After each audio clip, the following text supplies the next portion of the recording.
Welcome to Encouraging Wellness, where we shed light on the plethora of holistic healing and wellness methods so you can give yourself the power to ask why and become bigger than the condition you are dealing with or the illness you are currently fighting. Join Pamela Worth as she sits down with doctors, medical experts, healthcare practitioners, and those with unique healing stories to dissect groundbreaking practices that combine traditional Western medicine with alternative modalities. Hear conversations that empower you to go beyond hurtful stigmas, outdated practices, and unnecessary labels, guiding you towards a healthier and happier you.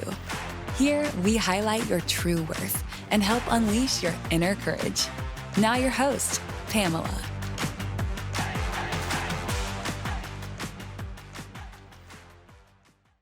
Hi, this is Pamela with the Encouraging Wellness Podcast and founder and CEO of Hello Health. And today I have Samantha Lander, who is CEO and founder of CFit Living. Welcome, Samantha. Hi, thanks for having me. Oh, my pleasure. So tell us a little bit about your health and wellness journey and how, and more about your practice and how you've gotten into all of this. I mean, there's so many cool things going on in health and wellness today. Oh, I know. It's great. I think people are really starting to look outside the box, which I love, which was not the case when I first started doing all this. So I was the healthiest, sickest kid growing up. So I kind of was that, went to all the doctors, was never really diagnosed with anything, but put on a lot of medications, but was like a highly functioning human with like very elite athlete, number one rower in the US. Like I excelled as far as any physical sports I was really, really good at. But I always had like chronic stomach problems. Not really I don't remember being a kid who had like weird periods or hormone problems, but stomach was like my second, like it was my first brain. Like if between the anxiety or anything, it was just my stomach. And I was really sick between constipation, diarrhea,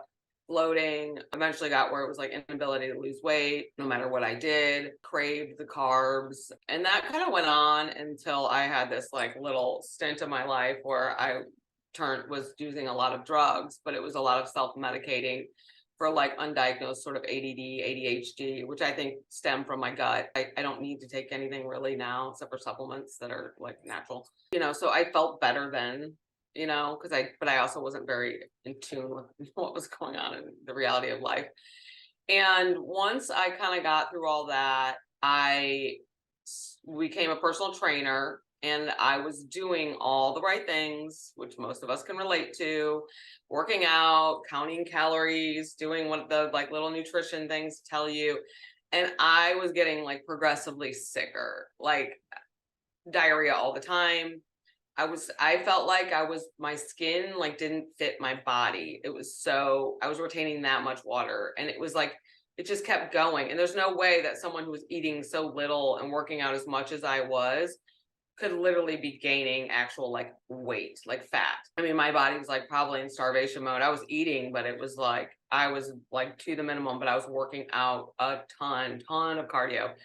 And all the trainers I remember were kind of like, when I first started, they were like, well, I don't get it. Like, I don't get why it's not working. I don't get this. Cause nobody really knew like functional medicine at that point. And one guy went to a holistic like lifestyle coach course. And he's like, hey, I met this guy who does this food sensitivity test. How about you run it with him? Let's see what's going on. So I did that and I came back. It had so many things on it. And within the first week, I think I lost like 20 pounds of water just due to all the inflammation just from the foods like that were reactive, not even addressing my hormones or anything else. And that was the light bulb moment for me that there's way more than just calories in, calories out, work out more, wear your Fitbit, wear your heart rate monitor, whatever it is. Like none of that stuff's going to help me at this point. And that's when I turned to running a lot of functional labs I worked with a lot of top notch. Now they're like super top notch practitioners. It was hard. It was definitely a roller coaster journey. And that's what I always tell my clients. Like, I can't promise anything because it would work and then it wouldn't work, and then it would work. Or I'd get with a practitioner that was new enough, but didn't know enough. I was always the tough case. I'm grateful for that because it makes me a way better practitioner today. But if you don't address like the root cause of what's going on inside the body, you're not going to get anywhere. You can take every medication, you can work out as much as you want and eat as clean as you want. Those are great foundations to start, like movement and eating right, but it's more than that. And that's when I started doing it myself.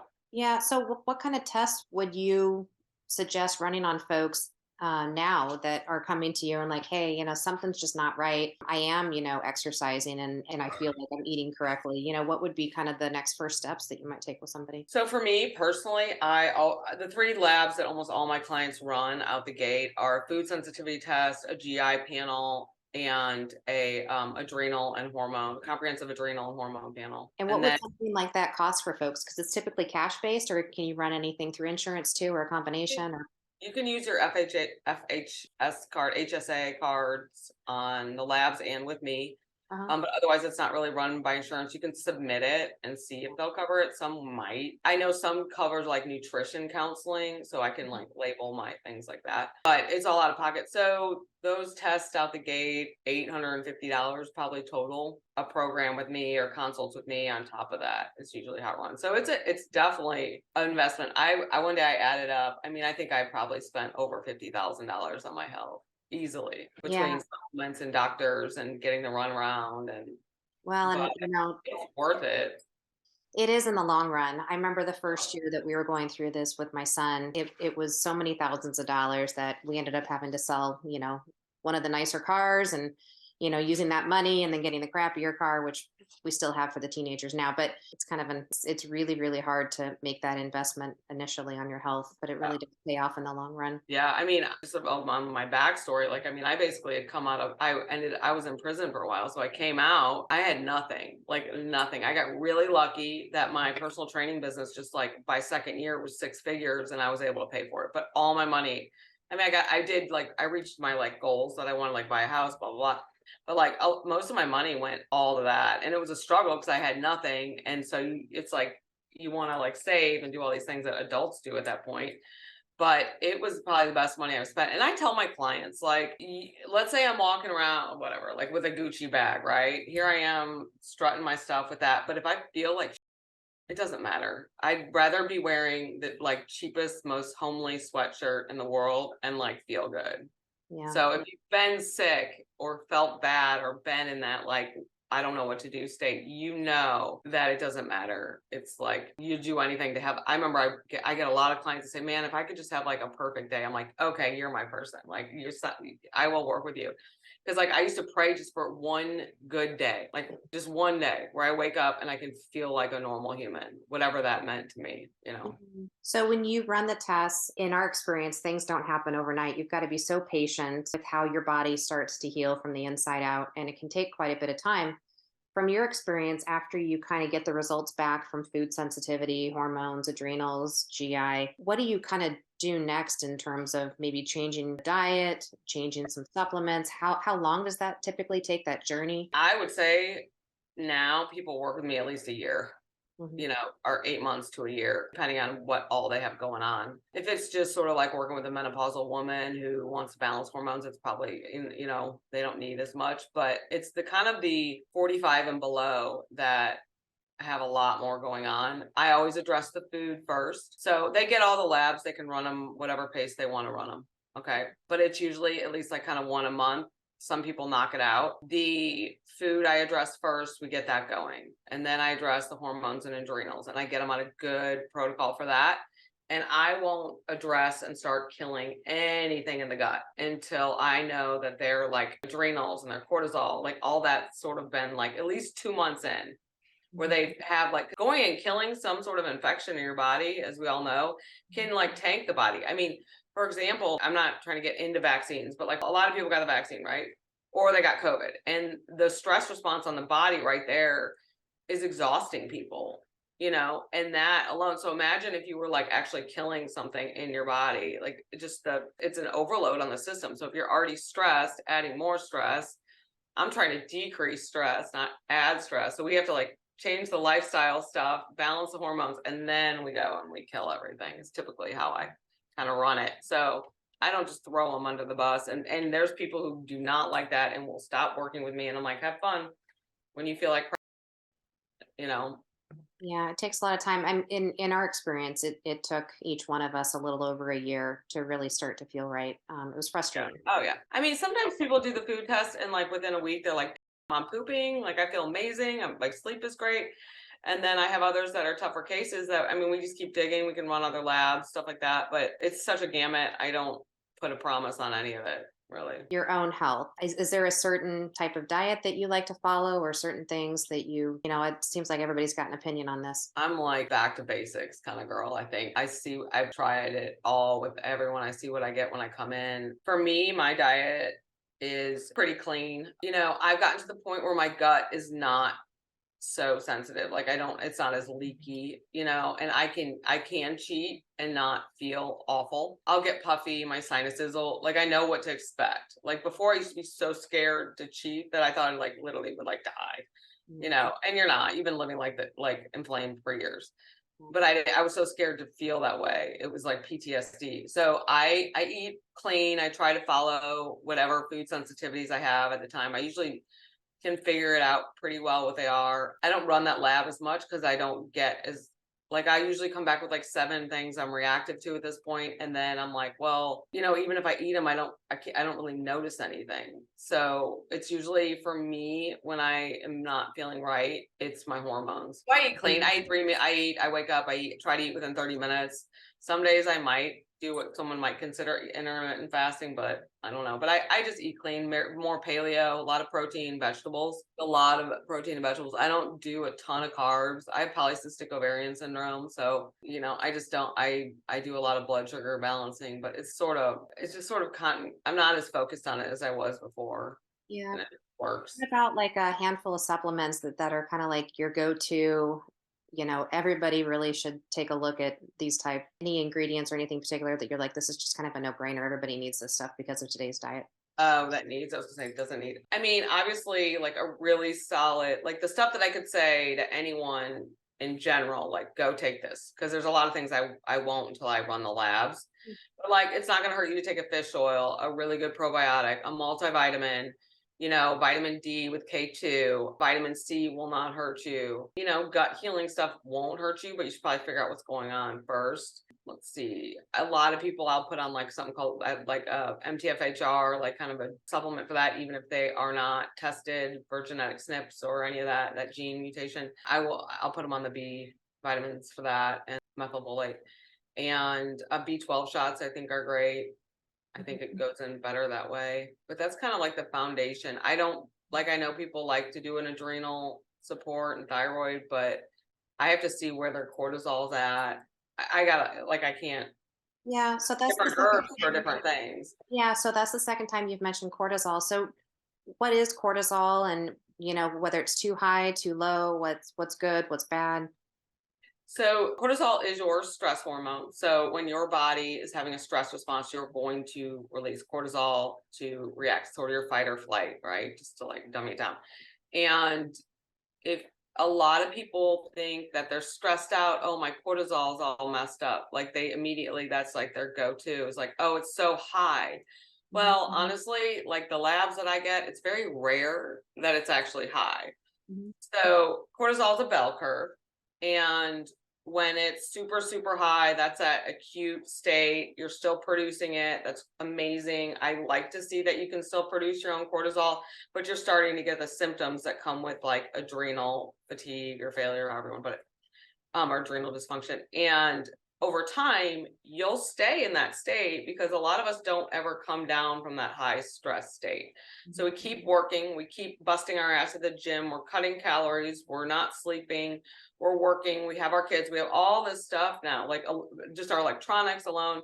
So we're exposed to way more stress than, decades ago.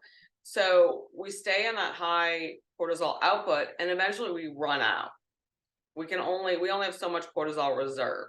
So that's like kind of the misnomer is like we actually run out. So when we run out, our body is naturally going to steal from our other hormones or like start to take from other areas. And we get, I know the bell curve, like I do a 24-hour sample. That's why it's really important because you can see the whole curve.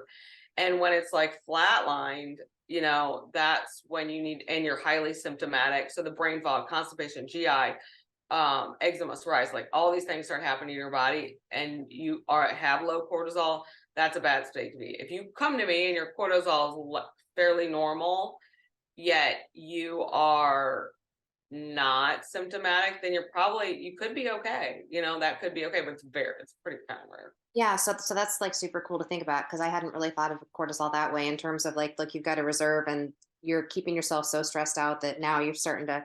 So if your body takes from other hormones, what types of hormones would potentially be affected by that? So I see like, low progesterone, the estrogens, you have three. So your estrogen, testosterone, your DHEA, your cortisone is a big one. So the cortisone is actually cortisol is the precursor for cortisone. Mm.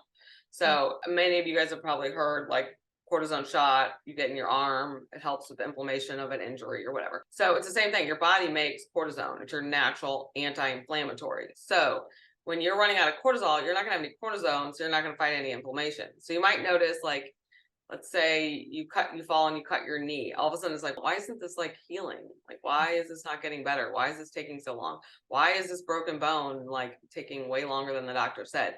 It's because you don't have any, you don't have any cortisone in your body because your body's just got that imbalance because the cortisol basically has taken everything, so Mm. everything starts to tank. That's cool to think about. And so then do you in a scenario like that, do you then recommend that folks start taking some hormones to start to kind of backfill, or is there a or do you actually take cortisol, or what do you kind of do? So if you have, there are situations where you can take like Cortex or like hydrocortisone Mhm. therapy in small doses if if it's very regulated.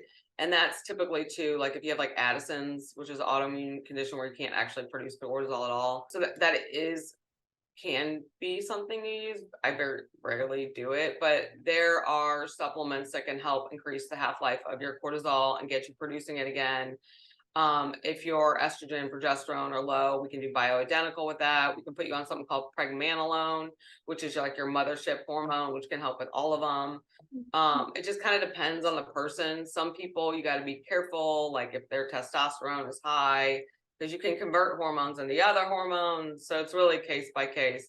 It's like It's super it's. scary. I'm always learning more on it. I just took another course just to like have a little refresher on like the specifics of people with like PCOS and like hormones and stuff. And I was like, man, I feel like I just learned like a whole nother gamut of things. Well, and kind of diving into that, you've got a bunch of certifications. So tell us again, like where you've learned and been certified by all these different things that folks are constantly learning more about. The best way I've learned is going through it.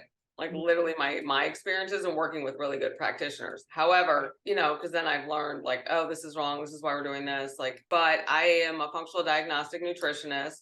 Check level 3 holistic lifestyle coach. I've taken extensive courses on parasites and parasitology and the gut and SIBO with a woman.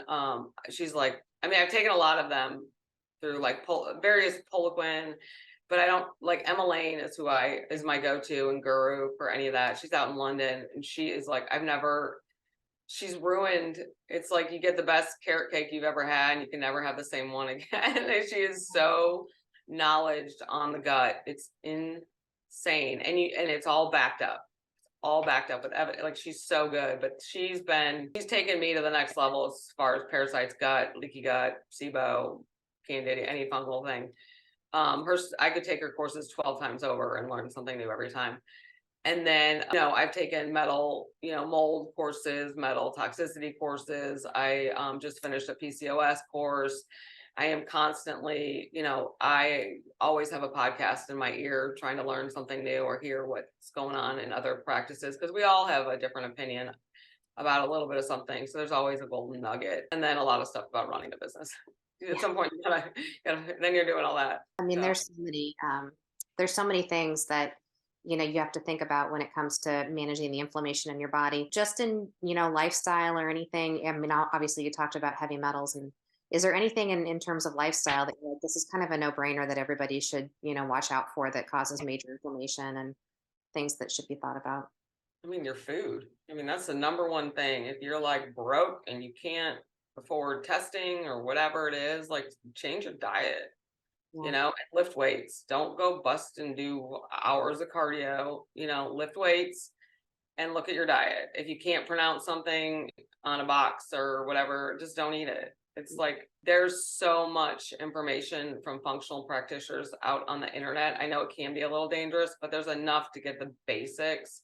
I say rotate your foods, try to do a 4-day rotation on all your foods. Don't eat the same thing every day. Make sure, you can do something like the Whole30. I know it's like, I don't do fad diets, but the Whole30 takes away literally the foods that are almost on every one of my clients' food sensitivity tests. Yeah. Granted, they have things like spinach and all these other things that you would never expect, but it's not going to hurt to take that stuff out. That's true. And that's all free. Yeah, that's true. And then do the dirty dozen. Like if you can't afford all organic, just pick the cleanest and the dirtiest to buy organic. Yeah. I do believe that like eggs and milk or dairy products and meat products are like, you should really focus on trying to do organic and clean with that. And then the dirty dozen, like the cleanest vegetables and fruits. Yeah, because of the hormones that they're putting in, the non-organic. Yeah. Don't burn a bunch of shitty candles and fragrances in your house, Yeah. I mean, there's homemade like cleaners you can make. I think with like vinegar and things like that instead of buying chemical filled like sprays and stuff. I know we got real happy with all the antibacterial and Yeah. bleach products during COVID. So That's we'll true. see how sick we all get this year. That's possible. Anything else that kind of comes to mind that I forgot to bring up? I mean, you've just been No, I mean, if anyone's curious about like learning more about what would be a next step for them to kind of optimize their health if they're feeling stuck or they feel like they're getting like their doctor isn't listening to them or whether maybe their practitioner isn't listening. I'm perfectly happy to do a 45-minute discovery call with them and talk all about their health. We do a whole health history and just it doesn't cost them a thing. I love to hear people's health journeys. I wish I could just like write a book with everyone I do like I probably could. Maybe that's a good idea. Yeah, put that on my vision board. Yeah. I'm trying to get rid of this stuff. I'm like trying to knock it out. I was looking at it's on my shower wall and I'm like, oh man, I gotta get some stuff done in the next month and a half. Yes. But yeah, I'm happy to do a free call or complimentary, whatever you want to call it, and talk about it and tell you a little bit about what program I think would be fitting for you, and answer any questions. No, that's super. Personalized health and wellness is really the way to go. It's hard to scale, but it's so important. So Yeah. And how do folks find you, Sam?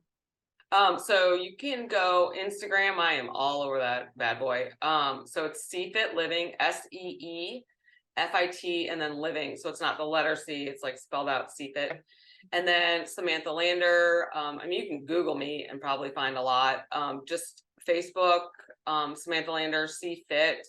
My website, cfitpt.com. Awesome. Well, thank you so much, Sam. We really appreciate having you here.